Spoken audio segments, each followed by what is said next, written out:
Hello students, Ajay Meru publication की Rajasthan current affairs की YouTube series में आपका स्वागत है। आज हम यहाँ डिस्कस करेंगे 14 और 15 सितंबर के इम्पॉर्टेंट राजस्थान करंट अफेयर्स के क्वेश्चन जो हमने दैनिक भास्कर, राजस्थान पत्रिका, सूर्य बुलेटिन और भी अन्य संस्करण जो न्यूज़पेपर है उनके अन्य संस्करणों से बनाए हैं। तो चलते हैं अपने क्वेश्चन नंबर 1 पे। क्वेश्चन नंबर 1, प्रत्येक ग्रामीण विधानसभा क्षेत्र में कितने गाँवों में अटल प्रगति पथ बनाने का प्रावधान किया गया है? ऑप्शन नंबर 1 1 गांव, दूसरा 2 गांव, तीसरा 3 गांव, चौथा 4 गांव। मतलब कितने गांव में अटल प्रगति पथ जो है वो बनाने का प्रावधान है प्रत्येक ग्रामीण विधानसभा क्षेत्र में। तो इसका सही आंसर क्या होगा? इसका सही आंसर है ऑप्शन नंबर 1 1 गांव में। अटल प्रगति पथ योजना जिसकी जो शुरुआत हुई थी वो कब हुई थी? 29 मार्च 2025 को कोटा से, जहां पर युवा एवं रोजगार महोत्सव के दौरान इसकी शुरुआत हुई थी। तो याद रखिएगा, बहुत इंपॉर्टेंट फैक्ट है कि अटल प्रगति पथ योजना की शुरुआत कहां से हुई थी? पहला कोटा से, और किस तारीख को हुई थी? तो 29 मार्च 2025 को। यह किस विभाग के अंतर्गत कार्य करता है? तो सार्वजनिक निर्माण विभाग के अंतर्गत कार्य करता है।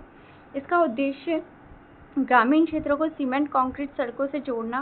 राजस्थान बजट 2024-25 में घोषणा की गई थी कि 10,000 से अधिक आबादी वाली जनसंख्या वाले जो गांव हैं उसमें 1 से 3 किलोमीटर लंबी सड़क का निर्माण किया जाएगा और गांव की एक मुख्य सड़क को अटल प्रगति पथ के रूप में विकसित किया जाएगा। और बजट 2025-26 में क्या किया? इसमें संशोधन किया और इसमें कच्चे कारखानों में बदलाव और घोषणा भी की गई कि 5,000 से अधिक, पहले कितनी थी? 10,000 से अधिक जनसंख्या वाले गाँव में, और अब कितना हो गया? 25-26 से 5,000 से अधिक आबादी वाले 250 गाँव में कच्चे पैमाने पर अटल प्रगति पथ का निर्माण किया जाएगा। इसके लिए खर्च राशि 500 करोड़ रुपये निर्धारित की गई है। अब प्रथम चरण जो लागू गांव है वहाँ 10,000 से अधिक आबादी वाले गाँव में हुआ था।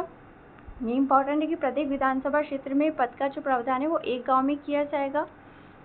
सितंबर 2025 तक स्वीकृति प्राप्त जितने गाँव कितने हैं? 249।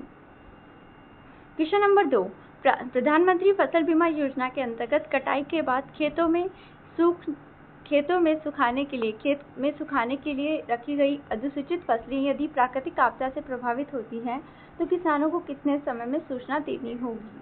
ये कौन सी योजना के अंतर्गत बात कर रहे हैं हम? प्रधानमंत्री फसल बीमा योजना के अंतर्गत जब कटाई हो रही है तो कटाई के बाद खेत में सुखाने के लिए जो फसलें रखी जाती है, अधिसूचित फसलें, यहाँ पे बहुत ही अच्छे से पढ़ना, प्रश्न में क्या लिख रखा है?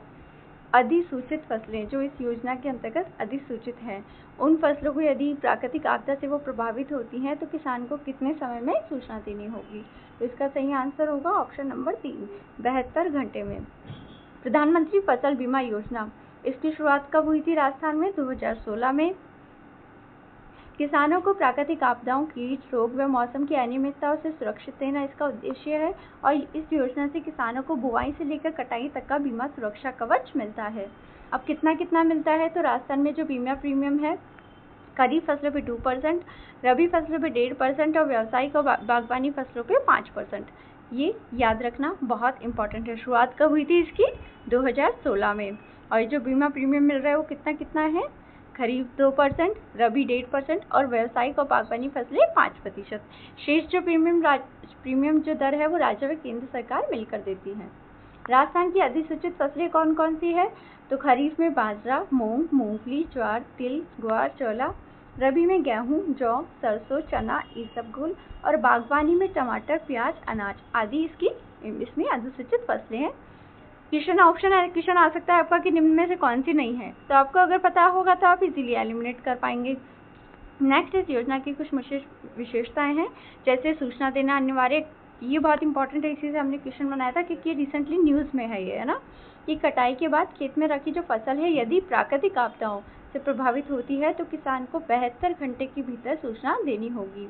किस पोर्टल के जरिए हम सूचना दे सकते हैं? तो कृषि रक्षक पोर्टल के जरिए सूचना दे सकते हैं। सामूहिक अगर नुकसान का आकलन करना, सामूहिक नुकसान यानी फसल कटाई प्रयोग से द्वारा किया जाएगा। बीमा करवाए किसान के खेत के आधार पर ही व्यक्तिगत नुकसान को देखा जाएगा और इसका जो मुआवजा है वो सीधे किसानों के बैंक खाते में डीबीटी द्वारा किया जाएगा। Question number 3, Rajasthan domestic travel mart क्या है? RTDM Rajasthan domestic travel mart 2025 का आयोजन राज्य के किस शहर में किया गया? पहला ऑप्शन उदयपुर, दूसरा जयपुर, तीसरा जोधपुर और चौथा बीकानेर। तो कहाँ पर किया गया? इसका सही आंसर होगा जयपुर। रास्ता डोमेस्टिक ट्रेवल मार्ट 2025 का जो आयोजन है वो जयपुर में किया गया है। कब से कब तक किया गया है ये? तो ये 12 से 14 सितंबर तक किया गया है। Federation of hospitality and tourism of Rajasthan और राजस्थान पर्यटन विभाग के संयुक्त तत्वाधान में किया गया है। इसमें विशेष क्या था? तो प्रदेश में पर्यटन सुविधा विकास के लिए 5000 करोड़ रुपए का बजट घोषित किया गया है। 2-3 चीजें इंपॉर्टेंट हो गई कि ये जो मार्ट है इसका कब आयोजित किया गया था, तो कहाँ आयोजित किया गया था? सबसे पहले तो जयपुर में। दूसरा, कब आयोजित किया गया था? 12 से 14 सितंबर को। किस किस के संयुक्त तत्वाधान में किया गया था? Federation of hospitality and tourism of Rajasthan और राजस्थान पर्यटन विभाग के संयुक्त तत्वाधान में। और क्वेश्चन आ जाएगा कि प्रदेश में पर्यटन सुविधा विकास कार्यों के लिए कितनी राशि का बजट घोषित किया गया है? तो 5000 करोड़ रुपए का। क्वेश्चन नंबर 4, हाल ही में SRS सर्वेक्षण के अनुसार राजस्थान में मातृ मृत्यु दर कितनी दर्ज की गई है? यह क्वेश्चन स्टूडेंट्स बहुत ज़्यादा इम्पॉर्टेंट है। इसको आप बहुत ही याद रखिएगा इस क्वेश्चन को।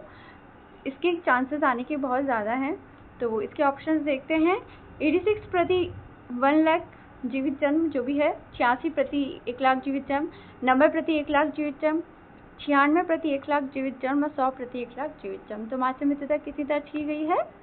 इसका ऑप्शन हो जाएगा ऑप्शन नंबर 1। प्रदेश में जो मातृ मृत्यु दर के जो उल्लेखनीय जो गिरावट दिख रही है वो बहुत अच्छी बात है। इसके नवीनतम आंकड़ों के अनुसार सैंपल रजिस्ट्रेशन सर्वे SRS के अनुसार राजस्थान में मातृ मृत्यु दर घटकर 66 प्रति लाख जीवित जन्म हो गई है। राष्ट्रीय औसत कितना है? 93 प्रति लाख जीवित जन्म है। यानी राजस्थान जो है अब देश के औसत से बेहतर स्थिति में आ गया है। तुलनात्मक बहुत ही याद रखिएगा, क्योंकि कथन जरूरी नहीं है कि फैक्चुअल पूछ लिया जाए कि कितनी हो गई है। कथन के अनुसार भी आपसे पूछ लिया जाता है कि क्या राष्ट्रीय औसत की तुलना में राजस्थान की जो मातृ मृत्यु दर है वो अधिक हुई है, कम हुई है, बराबर है या उपयुक्त में से कोई नहीं। तो आपको पता होना चाहिए कि राजस्थान की जो मातृ मृत्यु दर है वो राष्ट्रीय औसत की तुलना में कितनी है? कम हुई है। राष्ट्रीय औसत कितनी है? 93 और अपनी राजस्थान की मातृ मृत्यु दर कितनी है? 86 प्रति लाख ना। अब पढ़ते हैं पिछले वर्षों का अगर तुलनात्मक आंकड़ा जो है अध्ययन किया जाए तो 2014-16 में कितनी थी? राष्ट्रीय में तो 130 थी और राजस्थान में 199। यानी अगर आप देखेंगे तो 130, 113, 97, 93 ये राष्ट्रीय जो आंकड़े हैं और 199, 164, 113 और 86 जो है वो राजस्थान के आंकड़े हैं। तो 2014-16 में भी राष्ट्रीय में ज़्यादा थी, राष्ट्रीय में कम थी, राजस्थान में ज़्यादा थी। 2016-18 में भी राजस्थान में ज़्यादा है। 2018-20 में भी राजस्थान में ज़्यादा है मातृ मृत्यु दर। लेकिन 2020-22 में कितनी है? राष्ट्रीय में ज़्यादा है 93 और राजस्थान में कम हो गई, गिरावट देखने को मिल रही है। तो ये तुलनात्मक कथन के रूप में भी आ सकता है कि 2014-16 में राजस्थान का MM मान 199 था, जो अब घटकर कितना हो गया? 86। यानी लगातार गिरावट देख रहे हैं। तो बहुत सारे क्वेश्चन सुन सकते हैं कथन में कि 2014-16 से लेकर 2020-22 में लगातार गिरावट आ रही है, या फिर तो आपको लगातार वाला अगर वर्ड आ जाए तो ये भी सही होगा। लगातार गिरावट आ रही है, पहले 199 थी, फिर 164, 113, फिर 86। यानी किसी भी तरह से मोल्ड करके क्वेश्चन ला सकते हैं, तो आपको हर पहलू पे ध्यान देना होगा। अब इसके सुधार के कारण सरकार द्वारा स्वास्थ्य सेवाओं को बेहतर बनाने के लिए लगातार प्रयास किए जा रहे हैं। मातृ मृत्यु दर घटाने के लिए विशेष नीतियाँ, कार्यक्रम चलाए जा रहे हैं और संस्थागत प्रसव को बढ़ावा देने के लिए महिलाओं को सुरक्षित प्रसव की सुविधा भी मिली है। राज्य में संस्थागत जो प्रसव का प्रतिशत कितना हो गया है? 94.9%, जो बहुत ही अच्छा है। राष्ट्रीय तुलना हमने वहाँ भी की थी कि देश का जो औसत है अभी हाल फिलहाल 93 है, जबकि राजस्थान का कितना है? 86 है। इस तरह राजस्थान जो है अब मातृ मृत्यु दर के मामले में राष्ट्रीय औसत से भी बेहतर स्थिति में है। ये वही है कि 2014-16 में राजस्थान जो है देश के औसत से काफ़ी पीछे था और अब स्थिति बिल्कुल अलग है, अब तो राष्ट्रीय से भी कम है। इसका महत्व मातृ मृत्यु दर में अगर गिरावट होगी तो स्वास्थ्य सेवाओं की गुणवत्ता उपलब्धता को दर्शाता ही है। यह महिलाओं की स्वास्थ्य सुरक्षा को, पोषण को और जागरूकता में सुधार का संकेत है। राजस्थान का यह प्रदर्शन 7 सूचकांकों में एक बड़ी उपलब्धि मानी जा रही है। क्वेश्चन नंबर 5, प्रदेश के वरिष्ठ नागरिक यात्रियों को बस के किराए में दी जाने वाली छूट को 30% से बढ़ाकर कितना कर दिया गया है? तो इसका आंसर होगा 50%। राज्य सरकार ने 60 से 80 वर्ष आयु वर्ग के, याद रखिएगा 60 से 80 वर्ष आयु वर्ग के यात्रियों को विशेष लाभ देने का निर्णय लिया गया है। इसके तहत प्रदेश के जो वरिष्ठ नागरिक हैं उनको यात्रियों को बस के किराए में दी जाने वाली छूट पहले कितनी थी? टोटल 30% की छूट दी जाती थी, तो अब उसमें बढ़ोतरी कर दी है। कितनी करी है? अब 50% हो गई है। एज ग्रुप याद रखिएगा 60 से 80 वर्ष, और पहले कितनी थी ये भी याद रखिएगा, पहले 30% छूट थी और अब कितनी हो गई है? 50% छूट हो गई है। क्वेश्चन नंबर 6, राजस्थान सरकार ने राज्य में सार्वजनिक परिवहन को सस्ता, सुरक्षित और आधुनिक बनाने के उद्देश्य से कितनी ब्लू लाइन एक्सप्रेस बसों को 12 डिपो में शामिल किया गया है? तो इसका सही आंसर क्या होगा? कितनी ब्लू लाइन एक्सप्रेस बसों को शामिल किया है? तो ऑप्शन नंबर 3, 160 बसों को। राजस्थान सरकार ने राज्य में सार्वजनिक परिवहन को सस्ता, सुरक्षित और आधुनिक बनाने के उद्देश्य से 160 ब्लू लाइन एक्सप्रेस बसों को 12 डिपो में शामिल किया गया है। इन बसों में आमजन को बेहतर, आरामदायक और सुलभ यात्रा का विकल्प मिलेगा। अभी डिपो कौन कौन से हैं? तो जयपुर, अजमेर, अजमेरू, कोटपुतली, धौलपुर, सवाई माधोपुर, भीलवाड़ा, वैशाली नगर, विद्याधर नगर, शाहपुरा, हिंडौन और दौसा है। सबको अलग अलग याद करने की ज़रूरत नहीं है, ऐसे नहीं पूछेंगे कि कौन सा नहीं है। याद रखना कितने डिपो शामिल हुए हैं, तो कितने? 12 डिपो में कितनी ब्लू लाइन एक्सप्रेस बसें स्टार्ट हुई है? तो 160 बसें। अजमेरू पब्लिकेशन के द्वारा चतुर्श्रेणी कर्मचारी मॉडल पेपर्स प्रकाशित किए गए हैं और साथ ही वीडियो के भी मॉडल पेपर प्रकाशित किए गए हैं। जो वीडियो का जो पेपर प्रकाशित किए गए हैं उसमें ओल्ड पेपर का भी संकलन है, ताकि आप पहले आराम से ओल्ड पेपर को एनालिसिस करें, पेपर का जो लेवल क्या आ रहा है, पेपर के क्वेश्चन किस तरह से पूछे जा रहे हैं, किस सब्जेक्ट के क्वेश्चन ज़्यादा आ रहे हैं, किसके कम है, जो भी है आप प्रॉपर तरीके से एनालिसिस करें प्रीवियस ईयर पेपर को, और उसके बाद मॉडल पेपर्स का अच्छे से प्रैक्टिस करें। इसीलिए ओल्ड जो पेपर है वो आपको दिया गया है। हमारी विशेषज्ञ की टीम द्वारा बहुत ही मेहनत से तैयार की गई हैं दोनों ही बुकें। तो आपको अगर तैयारी के लिए अगर आप अपनी तैयारी में और ज़्यादा बेहतर करना चाहते हैं तो आप इन बुक्स को खरीद सकते हैं, इनकी प्रैक्टिस कर सकते हैं। ये आपके लिए बहुत ज़्यादा उपयोगी साबित होंगी। इन बुक्स को आप अपने नज़दीकी बुक स्टोर से भी ला सकते हैं, या फिर हमारे घर बैठे अपनी वेबसाइट से, हमारी वेबसाइट से भी मंगवा सकते हैं। क्वेश्चन नंबर 7, हाल ही में प्रदेश के किस विभाग को world book of records London द्वारा प्रमाण पत्र प्रदान किया गया है? तो इसका सही आंसर क्या होगा? ऑप्शन नंबर 3, शिक्षा विभाग को। World book of records London द्वारा प्रदेश के शिक्षा विभाग को प्रमाण पत्र प्रदान किया गया है। याद रखना किस विभाग को? शिक्षा विभाग को। यह प्रमाण पत्र शिक्षा विभाग को 5 दुर्लभ प्रजातियों के 17 लाख से भी अधिक पेड़ लगाने की उपलब्धि पर दिया गया है। यह कब दिया गया था? तो यह समारोह हुआ था, राज्य स्तरीय हिंदी दिवस समारोह, तो इसी समारोह में प्रदान किया गया था। क्वेश्चन नंबर 8, शांतनु जुगतावत को किस संस्था में वरिष्ठ लोक अभियोजक नियुक्त किया गया है? तो इसका सही आंसर होगा नारकोटिक्स कंट्रोल ब्यूरो NSB में क्या नियुक्त किया गया है? वरिष्ठ लोक अभियोजक नियुक्त किया गया है। केंद्र सरकार के गृह मंत्रालय ने एक आदेश जारी करके जोधपुर के, याद रखना शांतनु जुगतावत कहाँ से संबंधित हैं? जोधपुर से संबंधित हैं। इनको दिल्ली क्षेत्रीय इकाई के दिल्ली की जो रीजनल यूनिट है उसके नारकोटिक्स कंट्रोल ब्यूरो में वरिष्ठ लोक अभियोजक नियुक्त किया गया है। शांतनु जुगतावत के बारे में अगर जाने तो इससे पहले भी शांतनु जुगतावत ने राजस्थान सरकार और वित्त मंत्रालय के स्टैंडिंग काउंसिल के तौर पर अपनी सेवाएं दी है। वे विभिन्न सरकारी विभागों को महत्वपूर्ण मामलों में कानूनी सलाह प्रदान कर चुके हैं और यह वर्ष 2010 से सुप्रीम कोर्ट और राजस्थान हाई कोर्ट में प्रैक्टिस कर रहे हैं। क्वेश्चन नंबर 9, 12वां कूडो राजस्थान स्टेट टूर्नामेंट 2025-26 कहाँ आयोजित हुआ? तो इसका सही आंसर क्या होगा? पहला जयपुर, दूसरा जोधपुर, तीसरा उदयपुर और चौथा कोटा। तो कहाँ पर आयोजित हुआ था? इसका सही आंसर होगा ऑप्शन नंबर 2, जोधपुर। 12वां कूडो राजस्थान स्टेट टूर्नामेंट 2025-26 का जो आयोजन है वो रॉयल रिसोर्ट डोम्पियंस जोधपुर में होगा।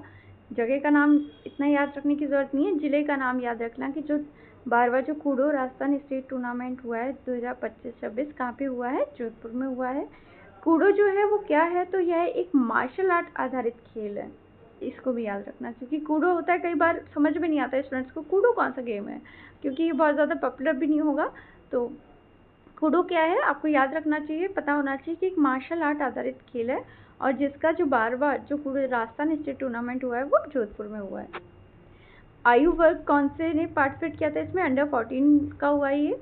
इसमें जो विजेता है वो हृदयांश टंडावत और हृदयांशी है, दोनों ही जोधपुर के हैं। हृदयांश ने बॉयज के ग्रुप वर्ग से जीता है गोल्ड मेडल और हृदयांशी ने गर्ल्स वर्ग। क्वेश्चन नंबर 10, राजस्थान की स्टेट सॉइल टेस्टिंग सेंटर द्वारा मिट्टी की मैपिंग की जाएगी। यह सेंटर राजस्थान के किस जिले में स्थित है? तो इसका सही आंसर क्या होगा? इसका सही आंसर होगा ऑप्शन नंबर 1, जयपुर। प्रदेश के स्टेट रिमोट सेंसिंग सेंटर द्वारा मिट्टी की मैपिंग कार्य की शुरुआत की जाएगी, और यह प्रोजेक्ट भारत सरकार के कृषि एवं किसान कल्याण मंत्रालय के अंतर्गत चल रहे नेशनल सॉइल मैपिंग कार्यक्रम के तहत किया जाएगा। इसके लिए राज्य के 12 जिलों के प्रस्ताव राज्य सरकार को भेजे गए हैं। याद रखना इंपॉर्टेंट फैक्ट है, कितने जिलों के लिए? राज्य के 12 जिलों के प्रस्ताव। और पहले फेज में 3 जिले कौन कौन से? टोंक, अजमेर और कोटा में मैपिंग की जाएगी। तो 12 जिले और पहले फेज में कितने? 3 जिले। कौन कौन से? 3 जिलों के नाम याद रखना, पूरे 12 जिलों के याद नहीं रहे तो टोंक, अजमेर और कोटा, क्योंकि इसमें पहले फेज में इनमें ही की जाएगी। पहले चरण के बाद में जो रिमेनिंग है नागौर, दौसा, अलवर, चित्तौड़गढ़, झालावाड़, उदयपुर, प्रतापगढ़, डूंगरपुर और बांसवाड़ा में मिट्टी की मैपिंग की जाएगी। इस कार्यक्रम का उद्देश्य क्या है? तो कृषि भूमि को बेहतर प्रबंधन और प्रदेश की कृषि विभाग का विस्तृत डेटाबेस तैयार करना है। देश भर में चल रहे इस कार्यक्रम के माध्यम से मृदा का विस्तृत सर्वेक्षण एवं प्रोफाइल अध्ययन, उनकी विशेषताओं का निर्धारण, वर्गीकरण, मानचित्रण होगा। इससे कृषि में निर्णय सहयोग प्रणाली का निर्माण किया जा सकेगा, और यह मैपिंग किसानों, नीति निर्माताओं, शिक्षाविदों और शोधकर्ताओं को फायदा पहुंचाएगी। क्वेश्चन नंबर 11, IIT जोधपुर द्वारा लागू किए गए मातृभाषा हिंदी मॉडल को अपनाने का मुख्य आधार कौन सी नीति रही है? कौन अपना रहा है? IIT जोधपुर। कौन सा मॉडल है? मातृभाषा हिंदी मॉडल। और यह कौन सी नीति के आधार पर अपनाया जा रहा है? तो इसका सही आंसर होगा ऑप्शन नंबर 2, राष्ट्रीय शिक्षा नीति 2020। देश के 23 IIT में से जोधपुर IIT ने राष्ट्रीय शिक्षा नीति 2020 के तहत पिछले साल से बीटेक की पढ़ाई जो है वो हिंदी मीडियम में शुरू की गई है। बहुत ही नवाचार, इनोवेटिव है ये, तो इसे मातृभाषा हिंदी मॉडल नाम दिया गया इस मॉडल को। इसके तहत थर्मोडायनामिक्स, आर्टिफिशियल इंटेलिजेंसी और क्वांटम मैकेनिज्म जैसे जटिल विषयों को भी छात्रों को सरल हिंदी में समझाया जा रहा है। इसके परिणाम स्वरूप हिंदी माध्यम से पढ़ने वाले छात्रों के रिजल्ट अंग्रेजी माध्यम के बराबर रहे।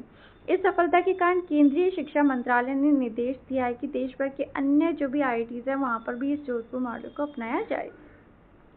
2025-26 सत्र के बीटेक फर्स्ट ईयर में 14 राज्यों में से 96 छात्रों ने हिंदी माध्यम चुना है, और इसमें से सबसे ज़्यादा जो स्टूडेंट्स हैं वो किस राज्य के हैं? राजस्थान राज्य के हैं।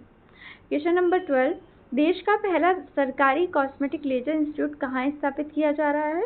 राजस्थान में स्थापित किया जा रहा है। तो देश का पहला जो सरकारी कॉस्मेटिक लेजर इंस्टीट्यूट है वो SMS अस्पताल जयपुर में स्टार्ट किया जा रहा है। यह सवाई मानसिंह अस्पताल जयपुर में देश का पहला सरकारी कॉस्मेटिक लेजर इंस्टीट्यूट होगा। यह पूरे भारत में अपनी तरीके की पहली संस्था है, और लंदन के बाद दुनिया का दूसरा ऐसा सरकारी संस्था होगा। याद रखना, पहला है और लंदन के बाद नहीं, पहले पूरे अगर दुनिया में बात की जाए तो दूसरा सरकारी संस्थान है, और पहला कहाँ पे है? लंदन में। और अगर भारत में बात की जाए तो पहला है जो राजस्थान में है। इसकी लागत 7 करोड़ रुपए की है, और यह SMS परिसर में इंस्टीट्यूट ऑफ डर्मेटोलॉजी के अंतर्गत सुविधा विकसित की गई है। इसकी यहाँ एक्साइमर तकनीक से इलाज उपलब्ध होगा। यह तकनीक विशेष रूप से त्वचा संबंधी बीमारी व कॉस्मेटिक उपचार के लिए उपयोगी मानी जाती है। यह संस्थान भारत का पहला और लंदन के बाद दुनिया का दूसरा सरकारी लेजर इंस्टीट्यूट है। ये इंपॉर्टेंट फैक्ट है, इसी को याद रखिएगा। क्वेश्चन नंबर 13, प्रदेश में कहाँ गोपाल गौशाला की गौचर भूमि पर एक विशेष नक्षत्र वाटिका का निर्माण किया जा रहा है? जिसका सही आंसर होगा ऑप्शन नंबर 1, डीडवाना। डीडवाना के सालासर रोड पर स्थित गोपाल गौशाला की गौचर भूमि पर एक विशेष नक्षत्र वाटिका, जिसे धन्वंतरी वाटिका कहते हैं, इसका काम शुरू हो चुका है। इस परियोजना में राशि व नक्षत्रों के अनुरूप पौधे लगाए जाएंगे, जिसमें से कुल 109 बीघा भूमि पर कितने पौधे लगेंगे? 20,000 पौधे लगेंगे, जो 30 प्रकार के होंगे। इस योजना के अनुसार अलग अलग राशियों के, नवग्रहों के और नक्षत्रों के अनुसार अनुरूप विशेष पौधों की व्यवस्था होगी तथा पूजा परिक्रमा सुविधाएं भी उपलब्ध कराई जाएगी। जैसे नवग्रह हैं तो जैसे 9 प्रकार के, है ना, ग्रहों के अनुसार पौधे बनेंगे, लगाए जाएंगे। राशियां 12 होती है तो 12 प्रकार के जो होंगे ना राशियों के अकॉर्डिंग, और नक्षत्र 27 होते हैं तो 27 नक्षत्रों के अनुरूप लगाए जाएंगे ना। अलग अलग राशियों के, नवग्रहों, नक्षत्रों के अनुरूप भी पौधों की व्यवस्था की जाएगी। इनकी पारंपरिक जो भी उद्देश्य क्या है कि पारंपरिक ज्योतिषीय मान्यताओं के अनुसार प्रत्येक राशि, नक्षत्र, ग्रह से जुड़े वृक्ष पौधे रोपना और आयुर्वेदिक औषधीय पौधों का संरक्षण, उनकी उपलब्धता सुनिश्चित करना। इसीलिए इस वाटिका का नाम क्या रखा गया है? धन्वंतरी वाटिका। कहाँ पर? डीडवाना में, याद रखिएगा। गौशाला क्षेत्र में हरियाली बढ़ाकर पर्यावरण सुधार, चिकित्सा उपयोग और सामाजिक सांस्कृतिक लाभ सुनिश्चित करना तथा स्थानीय समुदाय की सहभागिता से पौधारोपण और पूजा परंपरा को जोड़ना। ये थी आज के 14 तारीख और 15 तारीख की इंपॉर्टेंट राजस्थान के करंट अफेयर्स के क्वेश्चंस। और अगर ये वीडियो आपको पसंद आया हो तो प्लीज़ इसको लाइक कीजिएगा, शेयर कीजिएगा। अजय मेरू पब्लिकेशन को ज़रूर सब्सक्राइब कीजिएगा। थैंक